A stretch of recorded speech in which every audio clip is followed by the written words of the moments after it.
so instantly recognizable. So I thought I would do a little lesson on how to do this if you're a really total beginner, and kind of look at it from a more modern perspective on learning the chords and sort of visualizing the chord progression. Because, yeah, I don't know if you ever took any like classical style lessons at all. I didn't, and I wish that I did, because it's so foundational. It's really foundational, and it gives you a really nice perspective on just sort of a formal way to learn music. So if you do tend to learn that way, we have some sheet music for you available to download, so you can check out Fur Elise in sort of a simplified form. But it's if you want to kind of go through it notation style, you're more than welcome to do so. But this lesson, the way I'm going to teach it on the piano here, is a little bit more as though you're almost learning like a pop song or like a simple jazz tune or something, and you have your sort of chord progression, and then you've got your melody, and we're going to break down the patterns and some options to kind of gussy it up a bit. So structurally, it's not going to be so intimidating. No, it's not. This is actually a quite simple song, and if you've tuned into any of the lessons we've done so far, or if you've checked out the foundation lessons on the site, I talk a lot about chord progressions and how just foundational they are, and how versatile they are. So we're going to look at this song as far as the chord progression goes, and it's actually really, really simple. Okay. Yeah. So first things first, this song's in the key of A minor. So right away we've got a nice simple key to work with. We're not really bothering with the black notes, aside from, of course, that opening little chromatic thing. So I'm just going to show you, let's just take a look at what that early little melody is. So here's like the opening sort of statement of the song.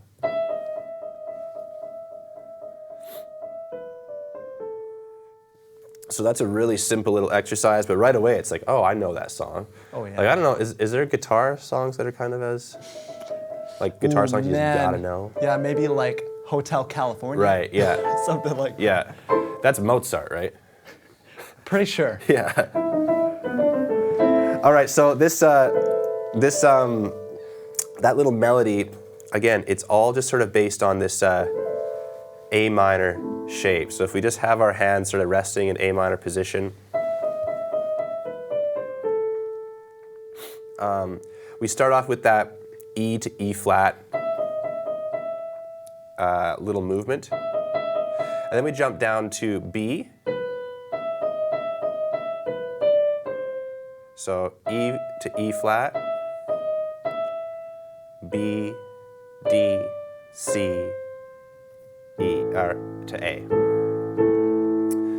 And that's when the song sort of like kicks off. Let's see.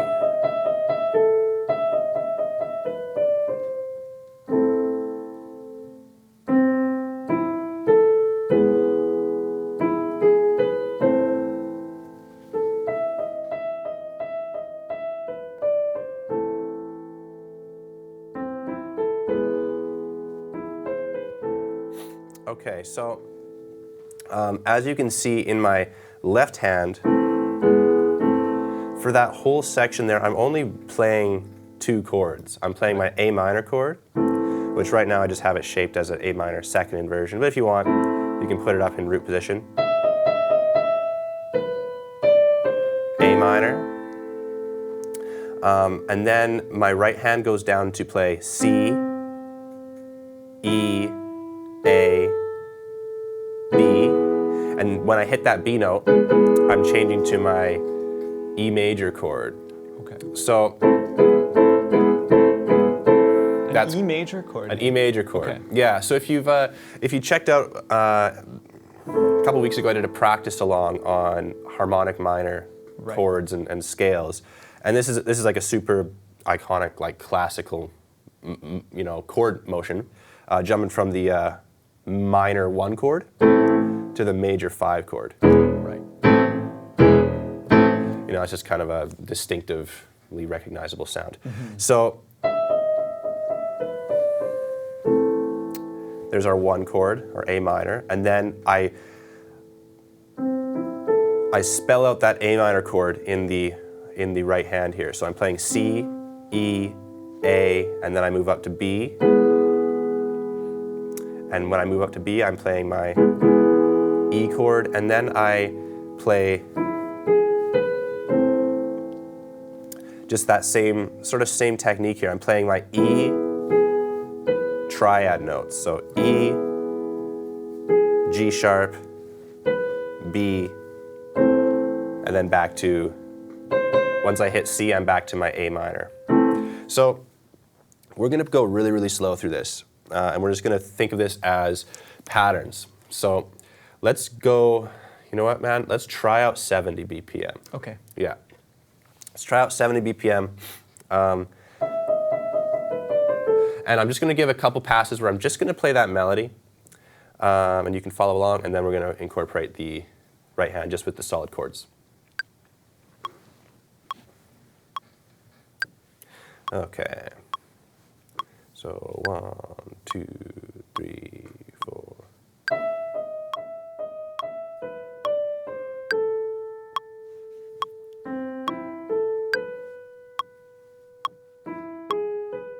So I'm going to repeat that.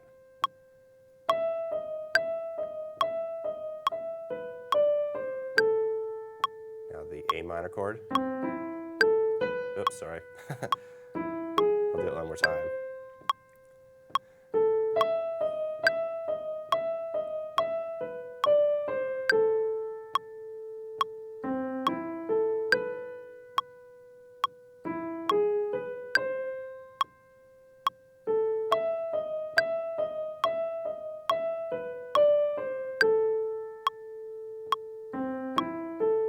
And now this, that passage concludes with that, rather than kind of walking back up to restart it again, it does that C, B, A. So.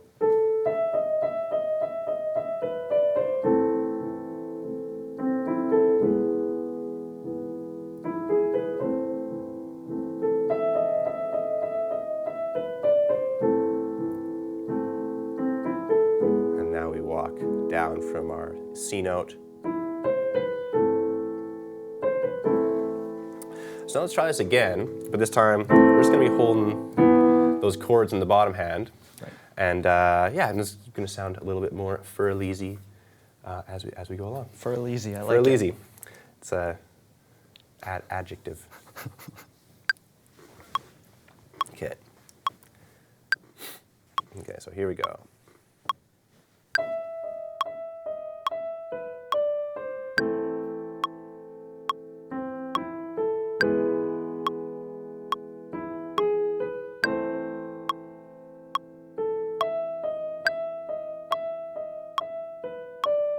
So A minor to E, and then that walk down. And I'll repeat it again.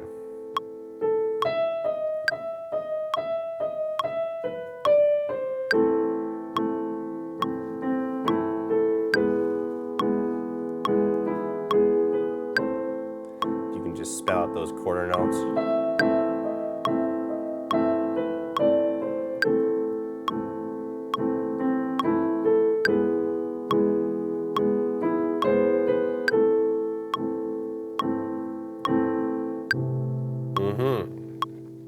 So that's the first main melody.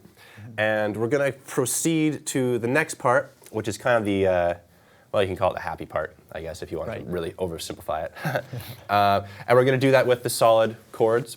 And then we're going to revisit this whole phrase from the start, but this time using the more flowy arpeggio kind of motions in the left hand. Okay, because one thing I noticed so far is the rhythm, it's actually not challenging. Totally. Rhythmically.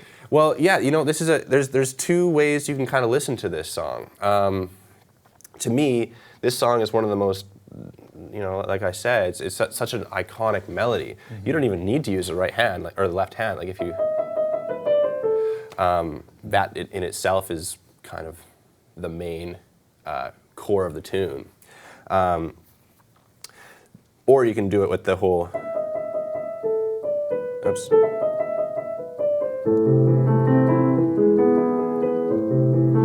And we'll get to that in a minute here. Right. So after we do that,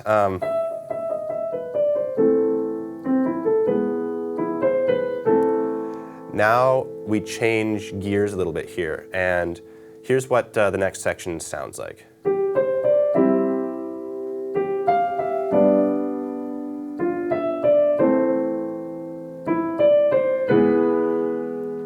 So it's kind of this chord walk down. Notice how in my left hand I move up to a C, so this is a C chord. So I got my G in the bass, I got my C in the middle, and I got my E up top. And the melody kind of leads up to it with this, so G, C, D, E. And then it sort of does this like step ladder motion. F, E, D, E, D, C.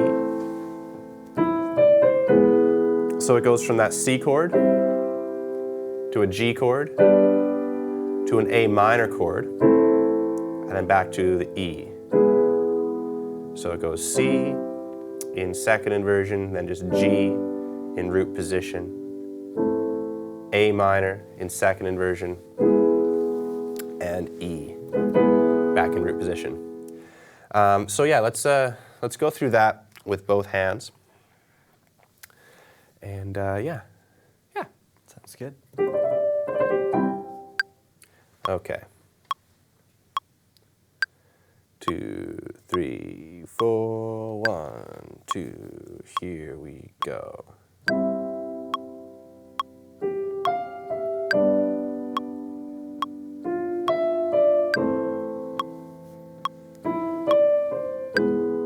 Here we go again.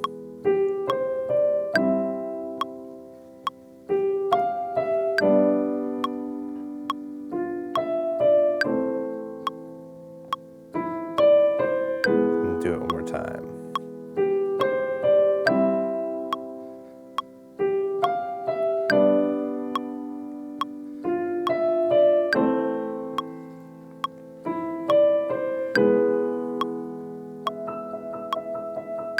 There's that kind of suspense, tension building. Yeah. And then we're back. Okay. So that's as far as we're going to go in terms of the composition, because Fur Elise actually, there's like a couple other parts of the song that get way more complex. Right. And it'd be one monstrous task to teach the rest of Fur Elise in this kind of format. But if you guys are interested in learning the rest of the song, I'll call for backup, and we'll get a classical instructor in here to teach the rest of the tune. Yeah. Okay, so maybe actually let's just fire up that click one more time, and I'll play both sections top to bottom here, and then we'll move on to some cool things for the left hand to do. Cool. Okay, so from the very top, 1, 2, 3, 4.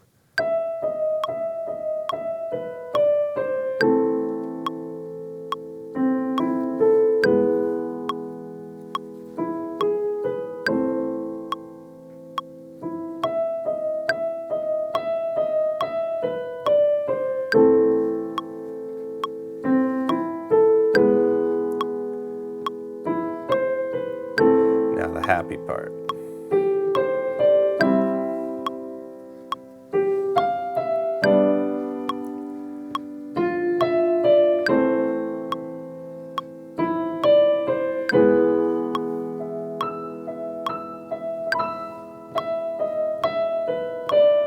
And we're back to the top. Yeah. Yeah, you can cut it there. Cool. So that's it. That's Fur Elise in sort of as simple a form as I can think of, anyways. Mm-hmm. But it's a great melody and such a simple chord progression that even if you're a beginner player, take a shot at it, because mm-hmm. you got a party coming up and there's a piano in the room. You can Make people think you're a lot better than you Totally, actually yeah. are. You're like, oh man, how long have you been? When's your you know, Philharmonic Orchestra gig coming up? I always tell people that's one of the main things about being a musician is just trying to convince people you're way better than you actually Oh yeah, there's all sorts of tricks you can do. Yeah. Okay, so we have that. And now I'm going to show how to play it like this. Oops.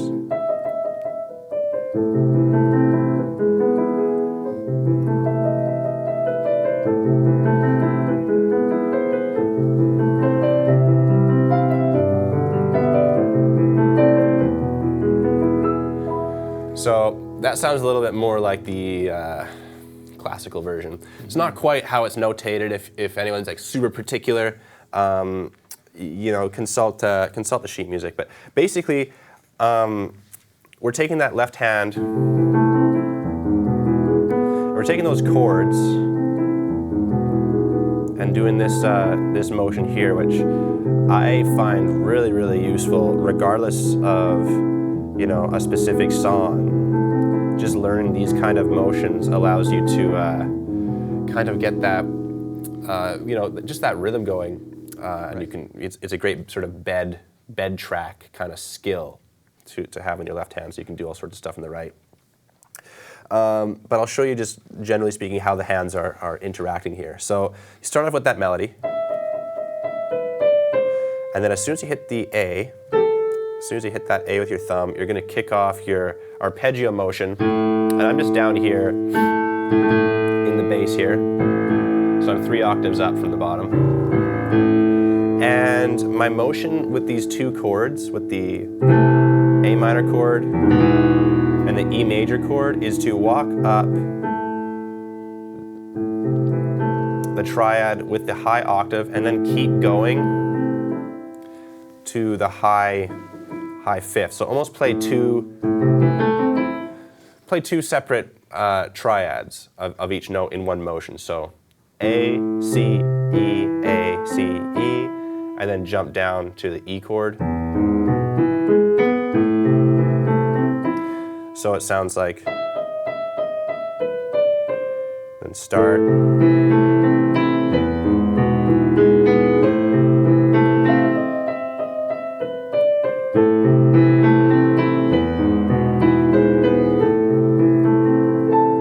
Okay, so they kind of think of the right hand as being like, you know, your left hand's getting all ready to go, and then you hit that A, and as you hit that A, it's almost like, tell me if this makes sense. It's almost like passing a baton or something, and you sort of pass it back and forth here from hand to hand. So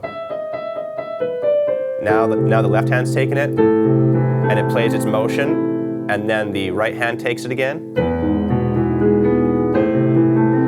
So each melody, or each melody note in the right hand sort of starts another pattern in the left. What's cool is that they're two very different parts, but they never kind of end up on top of each other, where there's a bunch of stuff going on at one time. Yeah. They leave space for one another. Totally. Yeah. They get close. They definitely get close, but they never fully overlap. There is other ways. Like I've seen people play this song with the right hand doing more of that kind of flowy stuff, and the left hand sort of just holds down the bass. And so there's more than one ways to you know, skin the cat here. Yeah. So let's go back to 70 BPM, and we're just going to go between those two chord motions really quickly. Okay.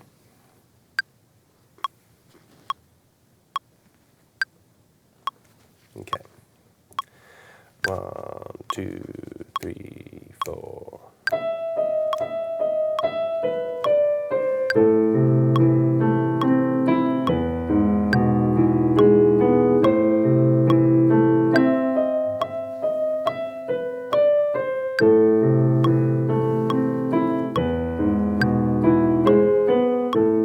Here we go again.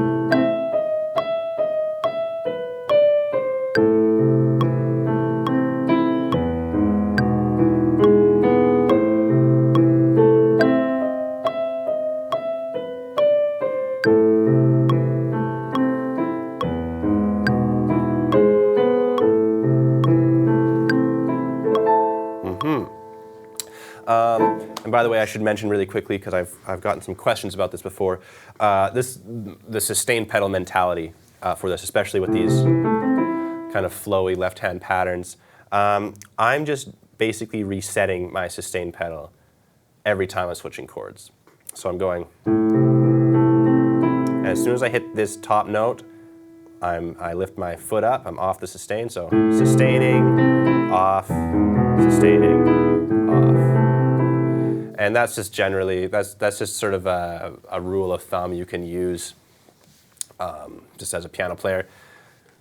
You're sort of safe to use your sustain pedal when you're working with the chord tones that normally would just sound a nice, solid chord.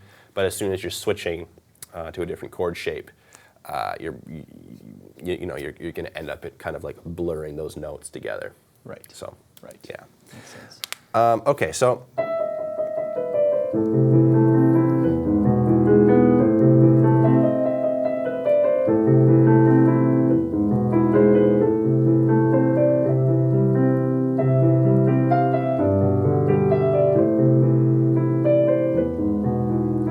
So this part's actually simpler. I'm not jumping beyond the octave, I'm just playing the straight. I'm just playing those 4 notes. So I'm playing my triad note plus the octave of each chord. So remember we started off in C, so C, G, A, E. So.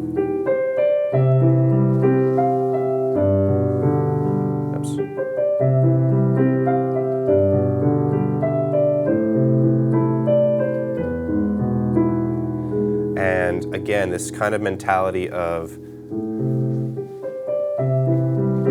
as soon as you reach the top of your left-hand phrase, you're starting the next sequence in the melody. So notice how my thumbs are playing at the same time. Playing both C in the bass and G in the right hand.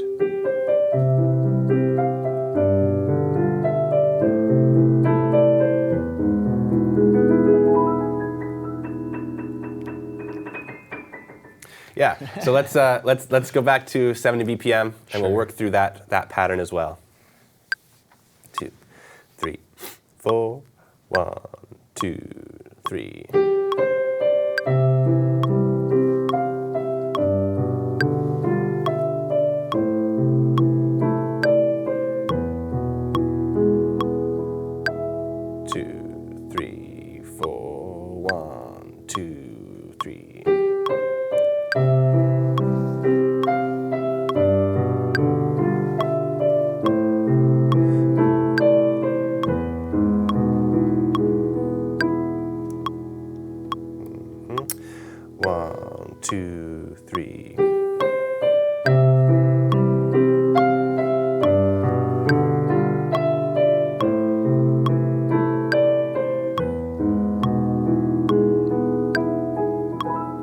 Back to the start. Yeah. Nice. So those are the two ways to play that early, the kind of the most famous part of the song. The important part. The important part you need part. to impress people. Totally. Yeah. This is the part you need if you want to just kind of learn the bare essentials of Fur Elise. That's it. That's nice. The bare essentials with sort of 2 styles of playing it. Okay. Now, like a melody like this, the fun thing with a melody like this is it's so iconic. Like I was learning this song earlier this week, and sort of finding ways to teach this as accessible as possible. And I was messing around with like 7th chords. I was making it all this kind of jazzy thing.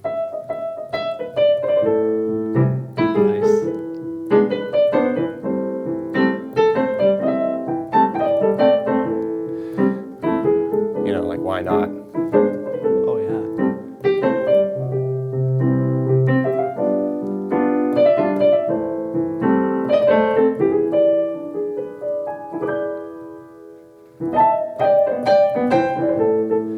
Yeah.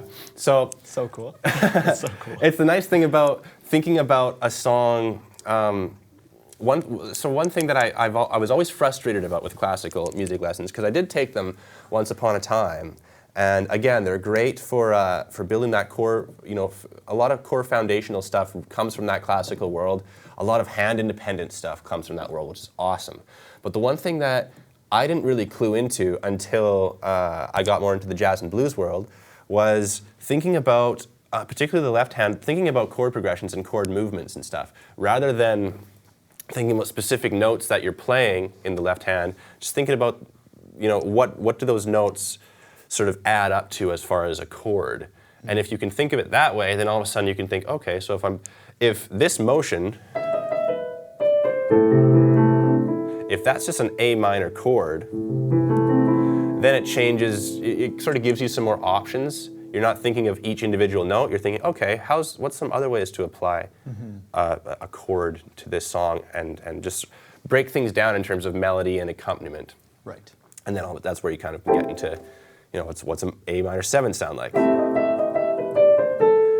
then all of a sudden you're in this kind of like bluesy jazz world before you know it. Yeah.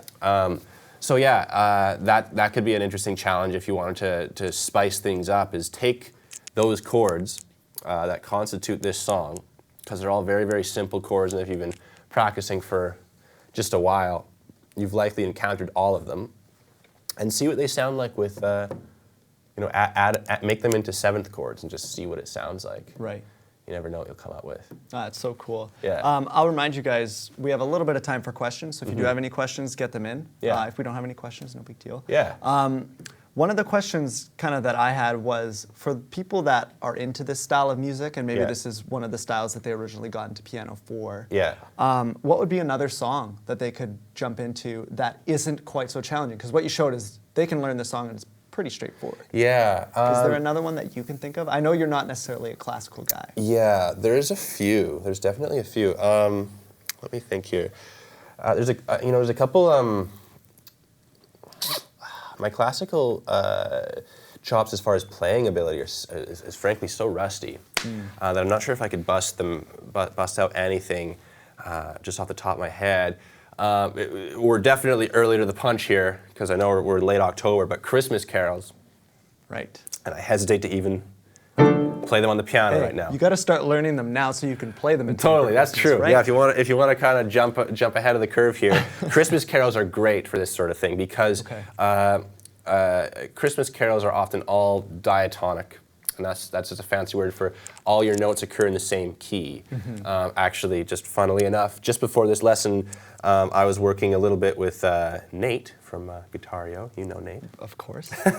And we were talking a little bit about Christmas carols, and I was just playing like We Three Kings. Okay. But I was doing like a jazz version of that. Nice.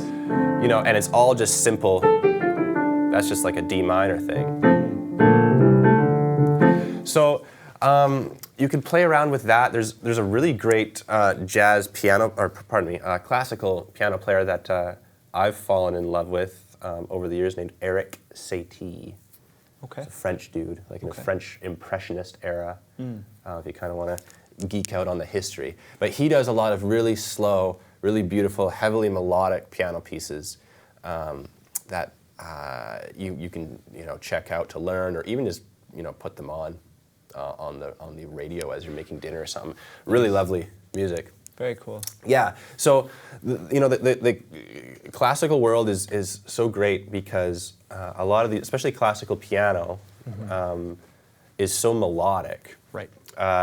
And often there's some really cool left-hand stuff that you can and should learn for the challenge of it, and it'll help you build your precision. But creatively, there's so many options to like sort of make a classical piece your own, and just kind of adapt it, and modernize it a bit. Right. So yeah. Okay, very cool. And then one other thing I was wondering, because every time we do one of these, you seem to break it down into a rhythm and a lead part. So a melody, and then something that's kind of holding it down. Yeah. And I know not everybody would teach a song like this that way. Yeah. But can you do that with any song that you're trying to learn? Maybe someone's trying to decipher a song by ear for themselves. Is that something that they can do with any song? I think it's a great first step. It's sort of like when I'm learning a piece of music, and I typically do learn them by ear, the first thing that I'm listening out for is what's happening kind of low down, what's happening high up, just in the simplest of kind of sonic, spectrum sort of form or whatever. That doesn't work for everything. Okay. Like, for instance, there's a whole, subgenre, if you want to call it, of classical music called Baroque music. Yeah. And all that stuff is, super precise, mathematical. That was music that was actually written, like, the idea of chords. I'm sure someone's going to, correct me here, but chords weren't even really, like, a big thing as far as, like, the thought of composition back then. It was intertwining melodies, and they were done with, both hands, and it's just sort of like, figure it out, man. Right. Good luck. Right. So, but most modern songs, certainly pop tunes and jazz or rock or whatever, this philosophy of what's happening in the left hand, what's happening in the right, and sort of breaking things down that way tends to work. Okay. Yeah. Okay. Very neat. Very neat. Yeah. Well, it doesn't look like we have any questions here. Okay. So, unless there's anything else you wanted to add? No, that's it. That's totally it. So yeah, best of luck with this song. As I said, we do have sheet music available, so you can consult that if you want to see more precise what just some options to kind of use in your left hand particularly, or just sort of play it along as I played it here. Very cool. Yeah. Okay. Well, maybe do you want to play us out? Yeah. Okay, guys, thank you for coming out. Yeah, totally. Thanks, guys. I'll do a classical version, then I'm going to fuse into this bluesy version that I've been riffing around on. Awesome. Because it's just too fun not to. Awesome.